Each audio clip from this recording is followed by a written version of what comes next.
لكن مش كلها بتسحب كميات في العلف زي بعضها. فعندك فيه دايما بتلاقي فيه تفاوت في الأوزان في أحجام الكتاكيت، لأن في كتكوت بياكل أكتر من كتكوت.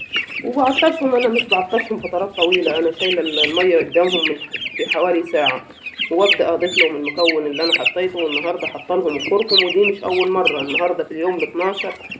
لا، انا بدات معاهم الكركم من اليوم الخامس.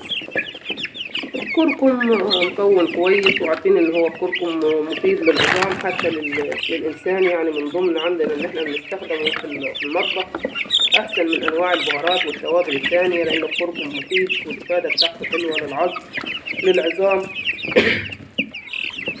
الكركم بيحافظ على الكتاكيت من الكساح. فيه ناس بتشكي من الكتاكيت وتقول الكتاكيت رجليها بتفتح عندي، واول ما الكتكوت بقى رجليها بتفتح.